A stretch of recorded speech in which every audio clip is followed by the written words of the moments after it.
Yes, so welcome everybody to today's edition of CESI Talks. CESI Talks is part of a project organized by CESI with the support of the European Parliament. Also, it's called the WEP, and it's designed, also meant to bring the EU closer to our member organizations, but also their affiliates, and especially also the benefits the European Union may have. In the past, it has always or very often been associated with a lowering social standards or labor protection standards. And I think there are good reasons also to speak about the opposite. And today I have the right person to talk to, Professor Schoukens from the KU Leuven, from the University of Tilburg, and also from the European Institute of Social Security, EISS. Professor Schoukens, welcome. Thank you. Thank you very much for the invitation.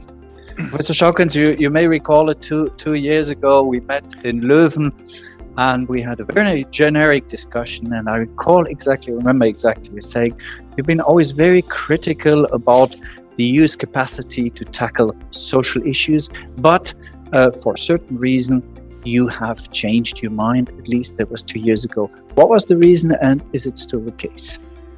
Well, I think the main reason was the launch of the European Pillar, and of course the European Pillar of Social Rights was again another launch of a new initiative. Some people criticizing the social policy of the European Union were saying, and I was also in the beginning a bit critical, because in the past we have had those events or those launch of new events and new initiatives, and after a while we found out that not so much happened. But in the aftermath of the pillars, I start to see that some activities were taken, but also some legislation was being taken. Not so much in social protection, it was maybe more in labor law and with the new posting directive and so on. But then with the recommendation on access to social protection, I noticed that, and originally it was a directive, but okay, the recommendation was being upheld. And what made me positive was that the initiative was launched of the pillar, but soon after that, some legal initiatives were taken as well.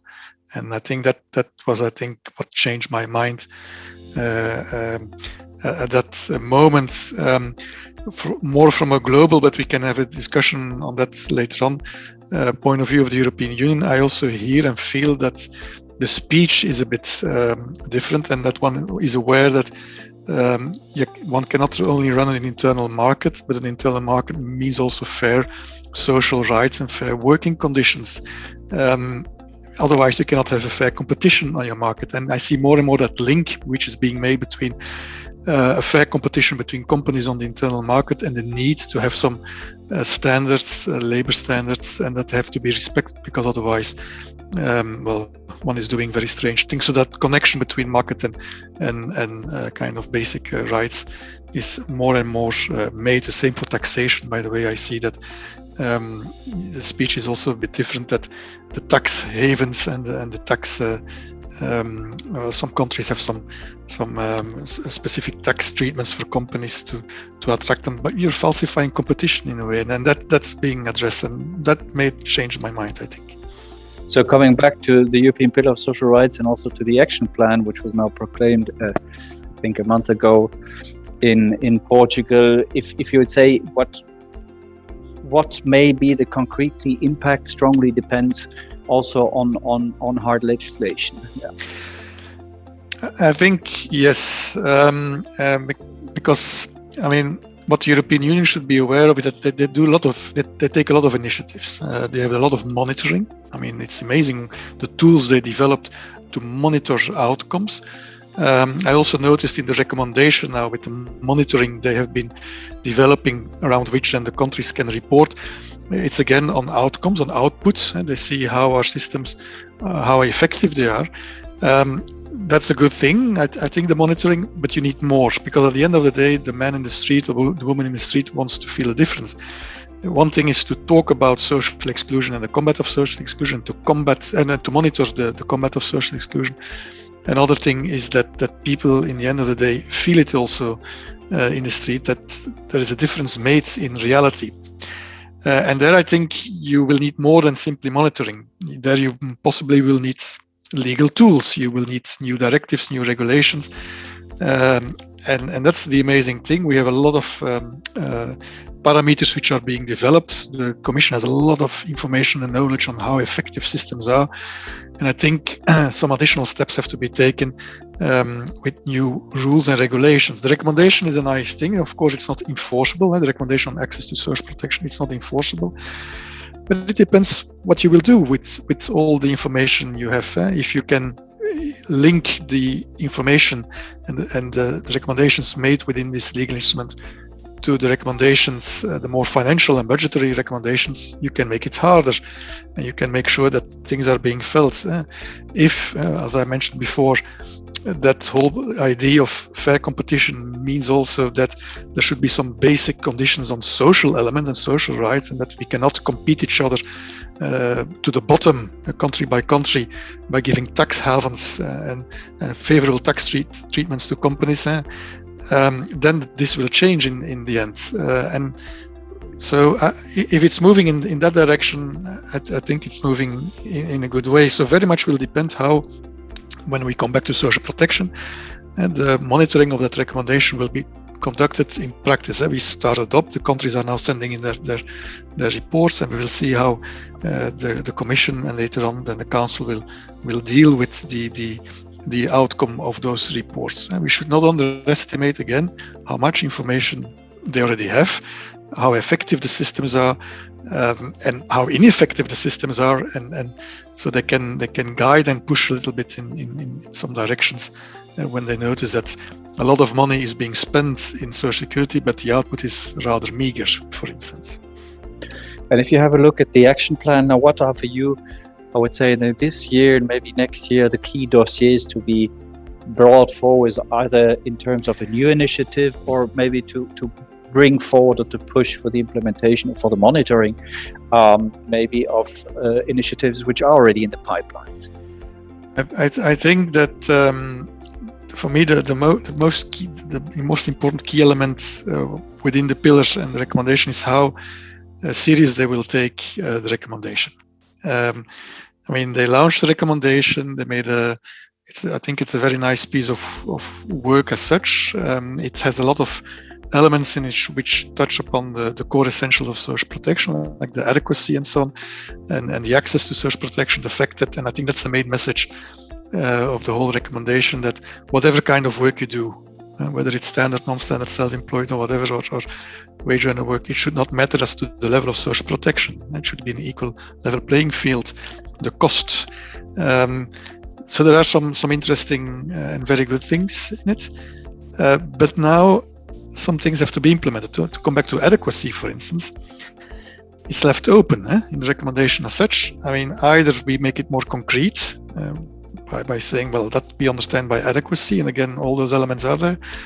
We can say that if you have a full career, your pension should be at least of a certain percentage, or we will not. And if we will not, it will be again the exercise that we have been doing the last 30 years by launching initiatives, but then not making them more concrete.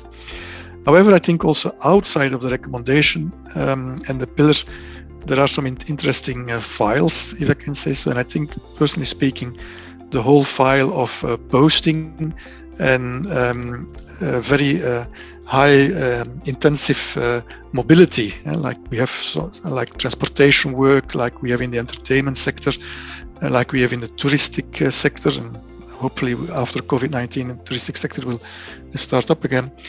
I think, and that's outside of the recommendation, but it's more into the free movement and the regulation of the coordination of social security.